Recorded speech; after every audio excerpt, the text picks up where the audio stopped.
Welcome to the deep dive. So today we are taking a look at a stack of source material that really focuses on one of the most fundamental areas of high-performance C++ programming. Yeah, it's all about choosing the right sequence container. Exactly. I mean, we all start with std.vector, right? It's the dynamic array we all know. But the truth is, the standard template library offers these really specialized tools for very specialized jobs. And our mission today is to move past just knowing the names, deque, list, forward list. We want to give you a shortcut to understanding the critical engineering trade-offs that were made when they were designed. Right. When do you reach for the one that's lightning fast for lookups? And when do you absolutely need the one that handles just, constant modification? It's all about the trade-offs. It is. We are diving into the architecture. But before we pull them apart, let's just quickly confirm what unifies them. They're all sequence containers. Which means they maintain a strict, definable linear order of elements. You put A in first, then B, then C, and they stay in that order. Simple as that. But the real interesting part, the deep dive, is in how they achieve that linearity and what the resulting efficiency compromises are. Absolutely. And before we go further, we really need a shared vocabulary around speed. When we talk about performance, we're going to be using big O notation. Okay, let's make that definition approachable. So when we say an operation is O1, that's constant time, it means the speed is basically immediate. Right. Whether you have 10 items in your container or, say, 10 million, the operation takes the same negligible amount of time. And conversely, when we say ON, that's linear time, it means the operation time grows directly in proportion to the size of the container, so N. So if your container doubles in size, that specific operation will take twice as long. It's really the difference between an instantaneous action and a time-consuming walk. Perfect. Okay, now we can really start comparing. Let's use vector as our baseline. It's contiguous. Meaning all its elements are stacked right next to each other in one single block of memory. And that structure is what gives us that blazing fast O1 random access. The computer knows exactly where element number 50 is with just one simple calculation. But the flip side of that contiguous block is modification. Inserting or deleting an element in the middle of a vector is, well, it's brutally slow. It's ON. Because every single element that follows that insertion or deletion point has to be physically shifted in memory. And that's not even the worst part. If the container runs out of space, the entire contents have to be copied to a new, larger location. That's a massive time cost. Okay, so let's unpack that and introduce the first specialized tool designed to solve those structural problems. std.deque. This is our double-ended queue. And the name gives away its superpower. A deque allows for fast insertion and deletion of elements at both the front and the back. Which is its core selling point over a vector. It is. For operations at the start of the collection, say, adding to the front a vector is ON, but a deque manages it in O1. That sounds like a magical performance improvement. Right. But there has to be an engineering cost for that versatility, right? Yeah. If it's O1 insertion at the front, it can't possibly be using a single contiguous block of memory like a vector. It cannot, no. And this is the fundamental structural trade-off. The crucial thing to grasp, based on how these are typically built, is that unlike a vector, a deque's elements are not stored contiguously. Not contiguous. So how does it work?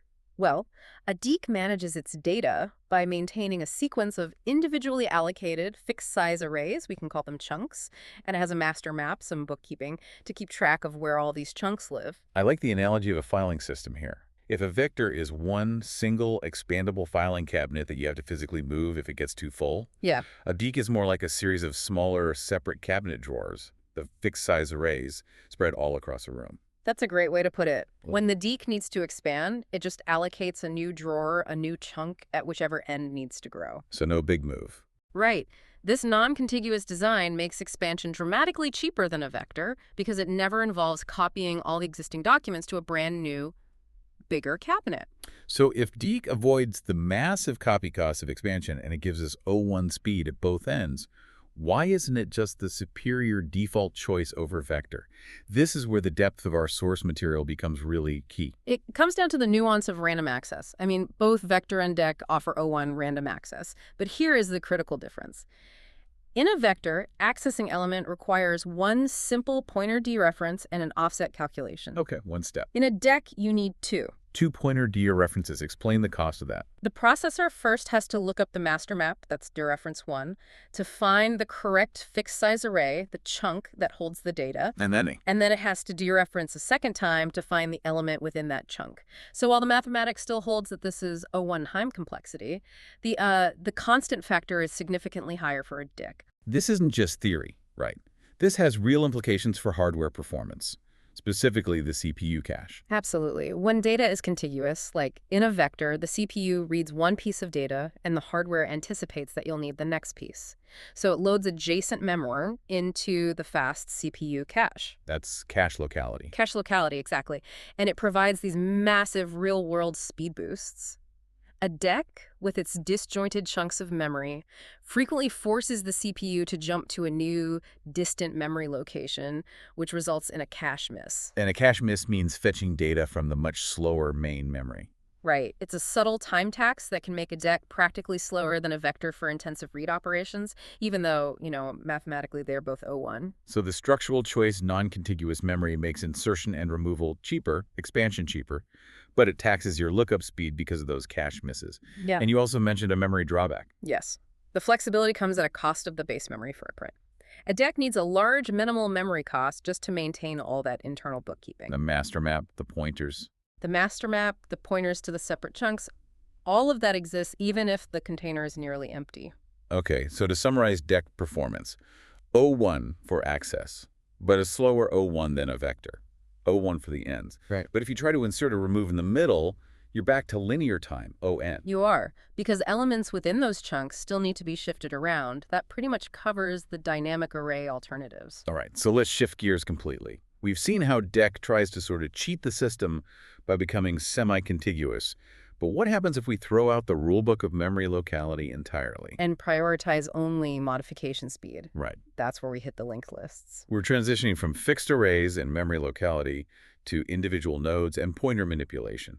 Let's start with std.list. The std.list is the classic implementation of a doubly linked list. This means every single element you store is wrapped up in a node object. Okay. And critically, that node contains three things: the data itself, a pointer pointing to the next node in the sequence, and a pointer pointing to the previous node. And that structure immediately gives it its massive advantage. Exactly. The defining superpower of list is that insertion and deletion at any position, front, middle, or back, is constant time, O1.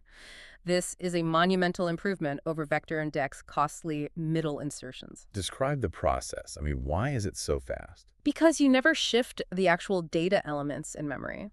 Let's say you want to delete element B, which is sitting between A and C. Okay. You just tell A, hey, stop pointing to B, start pointing to C, and then you tell C, start pointing to B, start pointing to A. 4 pointer updates, and the operation is complete. And that speed doesn't change no matter how big the list is. Doesn't matter if there are millions of elements, it's O1. But wait, okay. If insertion and deletion are O1 for a linked list, why would anyone ever use a vector? Surely that massive improvement is worth the cost. Because the trade-off is painful, brutal even. You completely lose the ability to jump quickly to the middle of the list. Random access becomes linear time, ON. If you need the element at index 100, the container has no choice but to start at the beginning or the end and just walk sequentially, following the next or previous pointers one node at a time. Wow. So that's a critical point. ON access is just unacceptable for performance-critical lookups. Completely. The elegance of that O1 pointer swap is stunning, but it really highlights that you're making an absolute bet. You are betting entirely against needing to look up data by index. You're trading lookup speed for modification speed. And there's another major hidden cost, which we kind of neglected with vector and deque because they're so efficient on space. Yep. Memory overhead. Every single data element in a list carries this heavy memory burden. It does. Because every node has the data, plus 2 pointers, one for previous and one for next. Yes. And if you're storing small integers, say 4 bytes, the overhead of 2 8-byte pointers on a 64-bit system means every single integer takes up 20 bytes total. So your memory consumption is immediately 500% higher than a contiguous array. It is. This is the space trade-off for that time complexity game. That sounds terrible for memory. Is the O1 insertion really worth that massive space tax? Well, often, yes. If the number of middle insertions or deletions is really high, or if the size of the elements themselves is huge. Oh, okay. If your element is a massive 1 MB structure, The pointer overhead becomes negligible, and the ability to rearrange elements without copying those huge structures becomes paramount. Okay, that makes sense. So if list is the robust doubly linked list, we also have its leaner sibling, the std.forward list. Right, the forward list. It's a singly linked list introduced in C++11. It's really the ultimate minimalist approach among the linked lists. Meaning each node only contains the data and a pointer to the next node. No previous pointer. None. So it retains that critical O1 speed for insertion and removal anywhere achieved by updating the necessary pointers, just like list. It does. And like list, its random access is still linear, ON.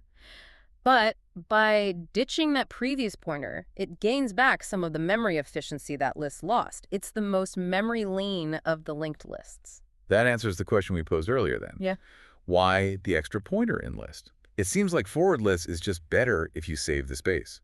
Not necessarily better, just different. The list offers the convenience of traversing the container bidirectionally. If you're iterating through a list and you need to jump back one element, the list can do it instantly. Using the previous pointer. Exactly. The forward list, though, can only move forward. If you need to jump backward, you are forced to restart the ON traversal from the very beginning just to find the element before the current one. So it's a classic space versus convenience balance. It is. That is a fantastic synthesis. Okay, let's bring it all together because the real knowledge here is in matching the tool to the job. We have 4 major containers now: vector, deque, list, and forward list. And if we synthesize these performance metrics, we really see 2 major families, defined by what they excel at. Right. First, you have the index-based family, vector and deque. These are all about speed of lookup and structural familiarity. Precisely. The best choices for random access, that immediate O1 jump, are vector and deque. Vector wins on pure speed because of cache locality, but deque offers that flexibility at the ends. And then there's the pointer-based family, list and forward list. These are built entirely for modification efficiency. Absolutely. The best choices for insertion or removal anywhere, that constant O update, are list and forward list. You choose these when the penalty of shifting or copying data outweighs the cost of slow lookups and increased memory overhead. Okay, let's ground this in a couple of distinct real-world application scenarios based on the source material. Imagine you're building a system for a high-traffic gaming server. Okay, scenario 1.